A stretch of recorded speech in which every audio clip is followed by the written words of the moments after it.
Welcome to this explainer. Today we're diving into something called the broken mirror effect in residential care. It's a pretty intense concept. Basically, to actually help traumatized kids, care practitioners have to first confront their own hidden wounds. We're going to look at how the children in these environments often act like literal mirrors, reflecting back the adult's unresolved pain.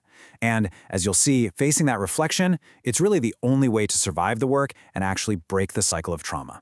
So, most professional training naturally focuses on the child, right? Asking what happened to them. But this broken mirrors approach, it completely flips the script with one really powerful question. What did that young person teach you about yourself? It demands that caregivers look inward, because honestly, you simply can't heal a kid if their pain is secretly triggering yours. There's this story from a worker with 18 years under his belt, and it is absolutely fascinating. He had this young boy who lied about everything, even silly things that didn't matter, and it just infuriated the worker. But when his manager pushed him to dig a little deeper, the guy realized his own father had lied to him throughout his entire childhood. Actually, the anger he was feeling, it wasn't about the kid's manipulation at all. It was about his own unhealed wound. Once he faced his past, he stopped seeing a manipulative kid and finally saw a terrified one, a real game changer. And that realization highlights a massive difference between traditional care systems and what's known as the Willowbrook model. Traditional systems, they lean heavily on risk management. They focus on files full of clinical labels, words like violent or unpredictable, and they usually just punish the bad behavior. But Willowbrook operates on the idea that behavior is communication. They pair that with reflective practice, basically demanding that staff look at the pain hiding underneath the incident report, not just the broken rules. Which brings us to this huge societal misconception. We all kind of assume that professionals show up to the job completely healed, ready to fix these broken children. But the truth? Kids don't arrive broken, and professionals definitely don't arrive completely healed. A lot of folks enter this incredibly draining profession lugging around their own grief, fears, and attachment wounds. This work shines a massive spotlight on parts of themselves they didn't even know existed. And ignoring that, well, that's just a fast track to burnout. So here's how the broken mirror effect actually plays out. Children can inadvertently trigger staff by reflecting those hidden vulnerabilities. A kid might remind a worker of a sibling, or maybe of themselves at that exact same age. A child's intense distrust might trigger a worker's own deep-seated fear of rejection. Or maybe their chaotic outbursts totally upend a practitioner's need to feel in control. The best practitioners aren't the ones who never get triggered. They're the ones who recognize what the mirror is showing them, process it, and keep showing up anyway. Take this story from a foster carer. She was dealing with the girl screaming for 30 straight minutes, slamming doors, making threats, all because the carer bought the wrong cereal. It sounds exhausting, right? It's so easy for the adult to just see blind rage. But then the girl yelled, "Nobody ever remembers anything about me." In that exact moment, the carer realized it wasn't about the cereal. The cereal was grief. When adults confront their own frustrations in moments like these, they stop fighting the tantrum and start seeing the child's reality. To handle these intense situations, practitioners rely on Perry's neurosequential model. And the order here is absolutely crucial. First up, regulate. You have to establish physical and emotional safety. Then, relate. You build a connection to validate what they're feeling. And only then, step 3, reason. That's when you talk about consequences. If an adult hasn't dealt with their own triggers, they'll usually skip straight to reasoning or punishing. And for a traumatized brain stuck in fight or flight, that fails completely. It often just re-traumatizes the kid. Just look at what happens when hidden traumas literally collide. There's this specific incident from the source material between two teenage girls, Lily and Maya. Lily made a terrible comment about Maya's makeup, and Maya just exploded, screaming, throwing things. A standard incident report would just call it an altercation. But the reality, Lily, who had suffered childhood abuse, was projecting her own internalized shame. Maya, who had a history of grooming, was triggered because that insult sounded exactly like the adults who used to blame her for her own abuse. It's hurt people hurting people, with neither of them knowing why they're reacting so fiercely.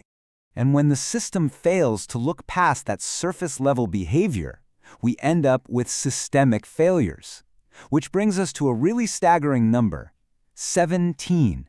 That is the number of different placements Maya went through in just 4 years. Because the system labeled her as violent or unpredictable, instead of a terrified, traumatized child, she was bounced around 17 times.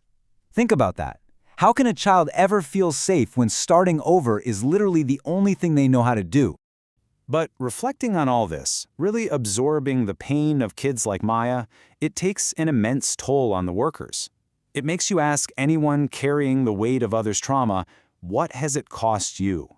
This is the shadow side of care work that we almost never talk about. But honestly, understanding it is vital if we want to stop the burnout that drives so many incredible people out of the profession. That personal cost is summed up perfectly in this really striking quote from a residential worker's wife. She told him, "You know how to comfort traumatized children better than you know how to talk about your own feelings." Wow, right? It really exposes how practitioners can become absolute experts at managing crises, staying totally calm while chairs are flying across the room, while completely burying their own emotions just to survive their shift. This work intertwines with the practitioner's identity in such a deep way. One night worker actually admitted he remembers the birthdays of the traumatized kids he cares for more clearly than his own relatives' birthdays.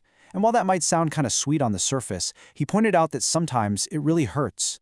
The emotional boundary between work and family totally blurs, and that carries a heavy personal cost we've got to acknowledge. Which naturally brings us to the perspective of the caregivers themselves. When asked what professionals constantly got wrong about them, one caregiver shared this profound insight. They said that what adults in all those official files diagnosed as anger issues was actually just the visible armor protecting devastating abandonment issues. Anger was simply the only thing the system knew how to measure. Abandonment was what they were actually trying to survive.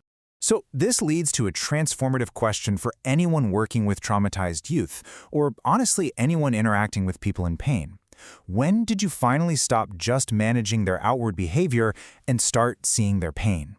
Because it's only when a professional confronts their own need to control a situation that they can stop fighting the behavior, stop re-traumatizing the youth, and actually begin the healing process. And we have to remember, real healing isn't always some dramatic, cinematic breakthrough. As one clinical psychologist noted, sometimes it's as tiny as a girl who had spent years always positioning herself to watch every single exit, finally feeling safe enough to sit with her back to the door. Most people wouldn't even notice it, but for that child, letting her guard down enough to stop watching the exit is a monumental victory. So how do we foster those quiet moments of healing? Well, the Willowbrook model relies on something they call an architecture of unconditional belonging. They swap out clinical, institutional care for a forever family model. Instead of prepping kids to age out at 18 and fending for themselves, Willowbrook tells them they can stay. They literally leave the door open for Sunday dinners years down the line. They use warm, lived-in spaces instead of harsh clinical lights, and they act as fierce advocates against failing systems. And why is that unconditional belonging so absolutely vital? A social worker shared a heartbreaking story about a boy who at every single review meeting for 3 years asked the exact same question, "Am I staying?" Eventually, the social worker realized the kid wasn't asking about logistics. He was asking if anybody actually wanted him. Kids in care don't just need physical safety. They desperately need to know they belong somewhere. Ultimately, these children teach the adults around them such a profound lesson about what love really is. An independent reviewing officer shared that while we often think love is about these grand, sweeping gestures, traumatized kids teach us that consistency is a form of love. Love is simply showing up on Tuesday just because you promised you would. It's about being the adult who stays, even when it gets incredibly hard. So we've seen that every behavior is communication, and that the people we try to help often hold a mirror right up to our own hidden struggles. As we wrap up this explainer, I want to leave you with this question.